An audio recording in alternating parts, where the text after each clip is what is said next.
Pro-Culina പുതിയൊരു വീഡിയോയിലേക്ക് എല്ലാവർക്കും സ്വാഗതം. ഇന്ന് നമ്മൾ ചെയ്യാൻ പോകുന്നത് ഒരു സൺഡേ സ്പെഷ്യൽ റെസിപ്പിയാണ് കേട്ടോ. സൺഡേ സ്പെഷ്യൽ റെസിപ്പി എന്ന് പറയുമ്പോൾ ആസ് യൂഷ്വൽ ദിവസങ്ങളേക്കാൾ കൂടുതൽ ചില സൺഡേസ് നമ്മൾ എന്തെങ്കിലുമൊക്കെ സ്പെഷ്യലായിട്ട് ഉണ്ടാക്കും.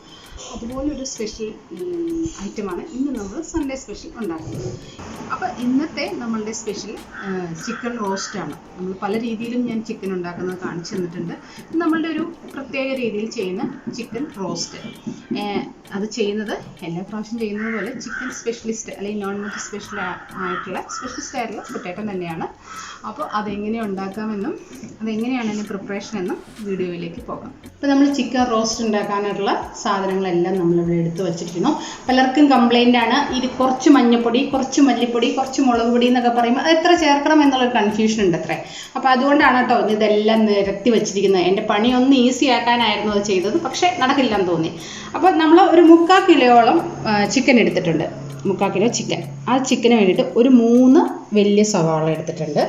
പിന്നെ നമ്മൾ ഒരു 2 നല്ല പഴുത്ത തക്കാളി, പിന്നെ ഇത് ഇഞ്ചി, വെളുത്തുള്ളി, പച്ചമുളക്, ഒരു 5 പച്ചമുളക്, ഒരുമാതിരി വലിയ കഷ്ണം ഇഞ്ചി എടുത്തോളൂ, കാരണം ഇഞ്ചിയുടെ ടേസ്റ്റ് കൂടുതൽ നിൽക്കുന്നത് ടേസ്റ്റാണ്. പിന്നെ നമ്മൾ അടുത്തത് വേണ്ടത് പത്തല്ലി വെളുത്തുള്ളി. ഇത് നമ്മളുടെ റോ മസാല. അതിനകത്ത് കറുകപ്പട്ടയുണ്ട്, ഗ്രാമ്പുണ്ട്, ഏലക്കയുണ്ട്, കുറച്ച് കുരുമുളകുണ്ട്. ഇത്രയുണ്ട് കേട്ടോ. കാരണം എന്താണെന്ന് വെച്ചിട്ടുണ്ടെങ്കിൽ ഇത് നമ്മൾ പൊടിച്ചെടുക്കുകയാണ്. ഇത് വറുത്തിട്ട് ചെറുതായിട്ടൊന്ന് വറുത്തിട്ട് ഒന്ന് പൊടിച്ചെടുക്കുകയാണ് ചെയ്യുന്നത്. പിന്നെ അതിൻ്റെ കൂടെ നമ്മൾ ചേർക്കുന്ന പുറത്ത് പെരിഞ്ജീരകമാണ് കേട്ടോ. പെരിഞ്ജീരകം ഞാൻ മാറ്റി വെച്ച എന്താണെന്ന് വെച്ചിട്ടുണ്ടെങ്കിൽ ഇതിൻ്റെ കൂടെ ഇട്ട് കഴിഞ്ഞാൽ കൂടുതൽ ഇത് ഫ്രൈ ആയി പോകും. അപ്പോൾ അത് നമുക്ക് എടുക്കാറാവുമ്പോൾ ഒന്ന് ജസ്റ്റ് ഒന്ന് ഫ്രൈ ചെയ്തെടുത്താൽ മതി പെരിഞ്ജീരകം. പിന്നെ ഇത് നമ്മൾ ചുമന്ന മുളക് ഒരു 5-10 എണ്ണം ഉണ്ട്.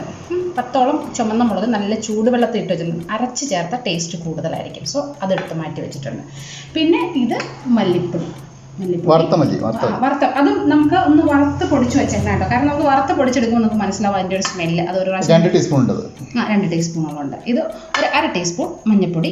ഇത് കാശ്മീരി മുളക് പൊടി, കാരണം കളറിന് വേണ്ടിയിട്ട്. നമുക്ക് ഓൾറെഡി നമ്മളിത് ചുമന്ന മുളക് എടുത്തിട്ടുണ്ട്, അതുകൊണ്ട് കാശ്മീരി മുളക് പൊടി ഒരു 1/2 ടീസ്പൂൺ കളർ എടുക്കാൻ വേണ്ടിയിട്ട് മാത്രം ചിക്കന്.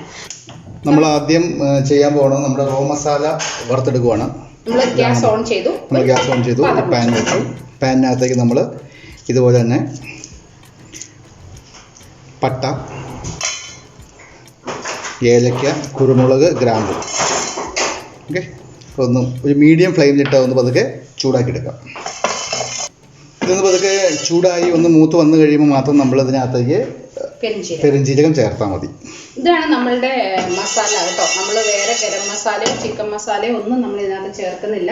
ഇത് മാത്രമാണ് നമ്മൾ ഇതിനകത്ത് ഉപയോഗിക്കുന്ന മസാല. അപ്പം അതിലൊരു മൂത്ത മണം വന്നു. ഇനി അതിനകത്തേക്ക് നമ്മൾ ഒരു 1.5 ടീസ്പൂൺ പെരിഞ്ജീരകം ഇട്ട് കൊടുക്കും. ഇട്ട് കൊടുത്തിട്ട് പതുക്കെ ഒന്ന് ചൂടാക്കി എടുക്കും. ഇതിൻ്റെ കളർ മാറും. ഇതിൻ്റെ കളർ ഒരു പച്ച കളറാണ്. അത് മാറി ഒരു മഞ്ഞ കളർ പഞ്ചായത്തിൻ്റെ നമുക്ക് ഇത് ചൂടാക്കി എടുക്കാം. അത് മൂത്തു, അതിൻ്റെ കളർ മാറിയിട്ടുണ്ട്. ഞാനത് ഓഫ് ചെയ്യുവാണ്. അത് നന്നായിട്ട് ചൂടായിട്ടുണ്ട്. മസാല എല്ലാം വളരെ നന്നായിട്ട് റോസ്റ്റ് ചെയ്തെടുത്തു. അതിനുശേഷം നമ്മളിത് ഒരു പാത്രത്തിലേക്ക് അത് ഒന്ന് പൊടിച്ചെടുക്കുവാണ് കേട്ടോ. നന്നായിട്ടൊന്ന് പൊടിച്ചെടുക്കുക. നമ്മൾ ഈ മസാല നന്നായിട്ട് പൗഡറാക്കിയതിന് ശേഷം നമ്മൾ അതിനകത്തേക്ക് ഇടുന്നു. ഇനി നമ്മൾ ചെയ്യുന്നത്, നമ്മൾ എടുത്ത് വെച്ചിരിക്കുന്ന മുളകുണ്ടല്ലോ, ചൂടുവെള്ളത്തിൽ ഇട്ടിരിക്കുന്ന മുളക്, അത് ഈ മുളക് അരച്ചെടുക്കണം. നമ്മൾ ഈ നന്നായിട്ട് അരച്ച മുളക് അതും ഇതിനകത്തേക്ക് ചേർക്കുകയാണ്. അതോടൊപ്പം തന്നെ മഞ്ഞൾപ്പൊടി എടുത്ത് വെച്ചിരിക്കുന്ന കുറച്ച് മുളക് പൊടി നമ്മൾ ചേർക്കണം. മുളക് പൊടി കാശ്മീരി മുളക് പൊടിയാണ് കേട്ടോ, കാരണം കളർ കിട്ടാൻ വേണ്ടിയിട്ട്. പിന്നെ കുറച്ച് ഉപ്പ്. ഞാൻ 2 ടീസ്പൂൺ ഉപ്പാണ് എടുത്ത് വെച്ചേക്കുന്നത്. ഉപ്പ് ടേസ്റ്റിന് ചേർക്കാൻ കുറച്ച് ഉപ്പ് ഇട്ടു. അതുപോലെ തന്നെ മഞ്ഞൾപ്പൊടി, മല്ലിപ്പൊടി ഉപ്പ് ചേർക്കുന്നു. പൊടിച്ചു വെച്ചിരിക്കുന്ന മസാല, ഗരം മസാല നമ്മൾ പകുതിയാണ് അതിനകത്ത് നിന്ന് ഇടുന്നുള്ളൂ. ബാക്കി നമുക്ക് ഫ്രൈ ചെയ്യുമ്പോൾ നമുക്ക് ഉപയോഗിക്കാം. ശേഷം നന്നായിട്ട് മിക്സ് ചെയ്ത് ഒരു 1/2 മണിക്കൂറെങ്കിലും നമ്മൾ ഫ്രിഡ്ജിൽ വെക്കണം. തണുത്ത് എടുത്ത് ഫ്രിഡ്ജിൽ വയ്ക്കുകയായിരിക്കും നല്ലത്. നമ്മൾ നന്നായിട്ട് മിക്സ് ചെയ്ത് എടുത്ത് നമുക്കൊരു 1/2 മണിക്കൂർ നേരത്തേക്ക് ഇത് നമുക്ക് സെറ്റാവാനായിട്ട് എടുത്തു വയ്ക്കാം. അതിന് ശേഷം നമുക്ക് അടുത്ത പരിപാടിയാണ്. അപ്പോൾ നമ്മൾ ചിക്കൻ മസാലയൊക്കെ പുരട്ടി ഫ്രിഡ്ജിൽ വെച്ചു. ഇനി അടുത്ത് നമുക്ക് വേണ്ടത് അതിൻ്റെ സവാള, തക്കാളി, ഇഞ്ചി, പച്ചമുളക്, അങ്ങനെയുള്ളതെല്ലാം നമുക്ക് ഒന്ന് വഴറ്റിയെടുക്കാം നന്നായിട്ട്. സ്റ്റൗ ഓൺ ചെയ്തു. ഒരു അധികമൊന്നും വേണ്ട, ഒരു 2 ടേബിൾ സ്പൂൺ കുക്കിംഗ് ഓയിൽ ഒഴിച്ചു കൊടുക്കുന്നു. നമ്മൾ എടുത്തിരിക്കുന്നത് 3 സവാളയാണ്. സോ 3 സവാളയ്ക്കും 2 തക്കാളിക്കും വേണ്ടിയിട്ടുള്ള എണ്ണയാണ് നമ്മളിവിടെ ചേർത്തേക്കുന്നത്. നമുക്ക് എണ്ണ കുറവാണെന്ന് തോന്നിയാൽ കുറച്ചുകൂടി യൂസ് ചെയ്യാം കേട്ടോ. ആൾക്കാരുടെ ഹെൽത്ത് അനുസരിച്ച് നമുക്ക് എണ്ണയുടെ അളവ് കൂട്ടാവേ. നമ്മൾ എത്രയും കുറച്ച് ചെയ്യുന്നതായിരിക്കും നല്ലത്. അത് നമുക്ക് പിന്നെ കൂടുതൽ വേണം വെച്ചാൽ നമുക്കത് യൂസ് ചെയ്യാം. നമ്മൾ വെളുത്തുള്ളി, ഇഞ്ചി, പച്ചമുളക് നോക്കിയെടുക്കാം. അതിൻ്റെ പച്ചമണം പോയി കഴിയുമ്പോൾ നമുക്ക് സവാളയും തക്കാളി കൊടുക്കാം. ചെറുതായിട്ട് ഞാൻ സാധാരണ നമ്മൾ ജിഞ്ചർ ഗാർലിക് പേസ്റ്റ് ആയിട്ടാണ് നമ്മൾ അരച്ച് ചേർക്കാറുള്ളത്. പക്ഷേ ഇത് നമ്മൾ ചെയ്യണമെന്നുണ്ടെങ്കിൽ ഇത് നന്നായിട്ട് ചെറുതായിട്ട് അരിഞ്ഞെടുത്തിട്ട് നമ്മൾ മസാല അതിൻ്റെ കൂട്ടുണ്ടാക്കുവാണ്. ആ ഒരു രീതിയിലാണ് നമ്മൾ ചെയ്യാൻ ഉദ്ദേശിക്കുന്നത്. കറിവേപ്പിലയുടെ കാര്യം പറഞ്ഞില്ലായിരുന്നു കേട്ടോ. കാരണം അതിനകത്ത് ഇഷ്ടം പോലെ അതിനകത്ത് ഫ്രൈ ചെയ്ത് അത് ഈ റോസ്റ്റിനകത്ത് എത്ര കറിവേപ്പില കിടന്നാലും ഭയങ്കര ടേസ്റ്റുമാണ്, ഭംഗിയാണ്. അപ്പോൾ അതുകൊണ്ട് കറിവേപ്പില നമ്മുടെ കയ്യിൽ കിട്ടുന്ന അത്രയും നമുക്ക് അതിനകത്ത് യൂസ് ചെയ്യാം. നമ്മുടെ ആദ്യം ഇട്ട മസാലകൾ ഏതാണ്ട് മൂത്തിട്ടുണ്ട്. നമുക്കിതിനകത്തേക്ക് അടുത്തതായിട്ട് ചേർക്കുന്നത് സവാള ചേർക്കാം. 3 സവാള ആദ്യം പറഞ്ഞ പോലെ തന്നെ ചെറുതായിട്ട് നമ്മുടെ കനം കുറഞ്ഞ് അരിഞ്ഞ് വെച്ചതാണ്. സോ ആ സ്പെഷ്യൽ നമ്മൾ ഇതിനകത്ത് ഈ സവാള പെട്ടെന്ന് വഴറ്റി കിട്ടാൻ വേണ്ടിയിട്ട് ബാക്കി ഞാൻ ഇരുന്ന് ഉപ്പ് കുറച്ച് അതിനകത്തേക്ക് ഇട്ട് മിക്സ് ചെയ്യുകയാണ്. സവാള നന്നായിട്ടൊന്ന് ഞാൻ ഹൈ ഫ്ലെയിമിൽ തന്നെയാണ് ഇട്ടിരിക്കുന്നത്.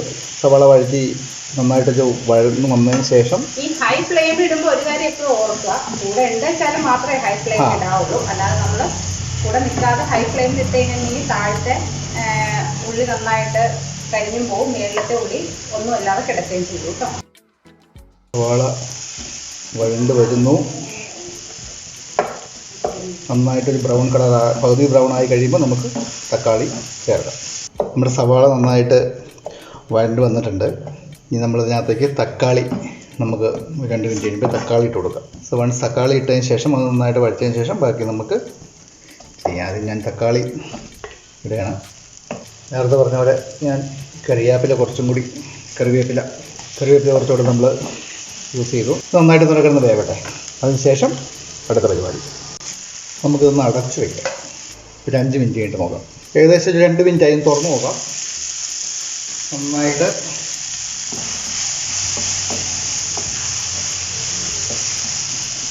തക്കാളിയൊക്കെ ഒന്ന് വാടിയിട്ടുണ്ട്.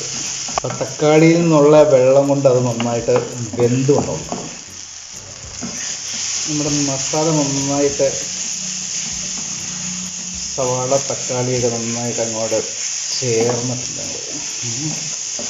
നമ്മുടെ ഈ മിക്സ് ഏതാണ്ട് റെഡി ആയിട്ടുണ്ട്. നമ്മൾ സ്റ്റൗ ഓഫ് ചെയ്തിട്ട് മാറ്റി വയ്ക്കുക. നമ്മൾ ചിക്കൻ വറക്കാനായിട്ട് നമ്മൾ ഫ്രിഡ്ജ് വെച്ചിരുന്ന ചിക്കൻ വറക്കാനായിട്ട് നമ്മളൊരു പാൻ വെച്ചിട്ട് അതിനകത്ത് കുറച്ച് ഓയിൽ നമുക്ക് ഒഴിക്കാം. ചിക്കൻ ഏകദേശം ഒരു അരമണിക്കൂർ കൂടുതൽ എത്ര വെക്കാൻ പറ്റുമെന്ന് വെച്ചാൽ അത്രയും നല്ലതാണ് കേട്ടോ. അതെ. പാൻ ചൂടായി, കുറച്ച് എണ്ണ അതിനകത്തേക്ക് ഒഴിച്ചു കൊടുത്തു. എണ്ണ നന്നായിട്ട് ചൂടായി. നമുക്ക് എടുത്ത് വെച്ചിരിക്കുന്ന ചിക്കൻ, മസാല പറ്റി വെച്ചിരിക്കുന്ന ചിക്കൻ നമുക്ക് അതിനകത്തേക്കിട്ട് വറുത്തെടുക്കാം.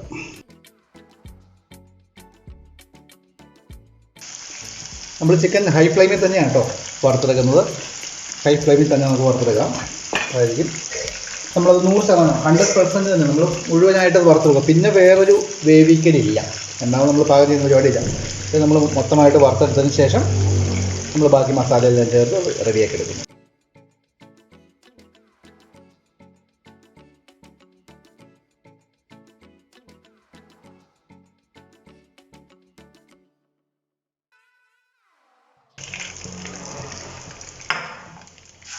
അടുത്ത ചിക്കൻ പീസുകൾ ഇടുകയാണ് കേട്ടോ. നമ്മൾ ഉള്ളിയും തക്കാളിയും വഴറ്റി വെച്ച മറ്റേ പാൻ എടുത്ത് വെച്ചു. അതിനുശേഷം നമ്മളിതിനകത്തേക്ക് ഓൾറെഡി ചിക്കൻ റോസ്റ്റ് റെഡിയാക്കി വെച്ചു. അതിന് മുമ്പ് ഉള്ളിയും തക്കാളിയും വഴറ്റി വെച്ചിരുന്നു, അതും നമ്മളിത് മാറ്റി വെച്ചു. അതിനുശേഷം എന്ത് ചെയ്യുന്നത്, ഇതൊന്ന് ചൂടായി വരുമ്പോൾ ഇത് വേണമെങ്കിൽ നമുക്ക് അപ്പുറത്തെ പാനിൽ വെച്ച് റെഡിയാക്കാവുന്നേ ഉള്ളൂ കേട്ടോ. നമ്മളത് ഒരേ സമയം കുക്കിംഗ് സമയം കളയണ്ട. ഇത് പക്ഷേ നമുക്കിപ്പോൾ സമയം ഉള്ളതുകൊണ്ട് അങ്ങനെ ചെയ്തതേ ഉള്ളൂ.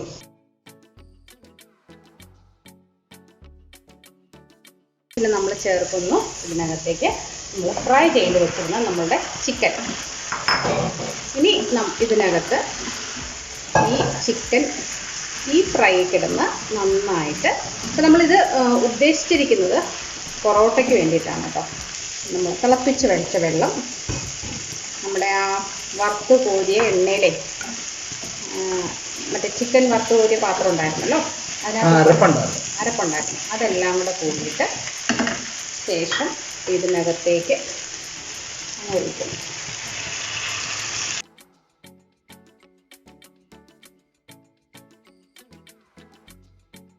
അപ്പോൾ അത് വരുന്നോടം വരെ പതുക്കെ ഫുൾ ഫ്ലെയിം ഇടരുത് ഒരിക്കലും, അതിൻ്റെ മീഡിയം ലെവലിലിട്ട് ഒന്ന് വേവിച്ചെടുക്കാം.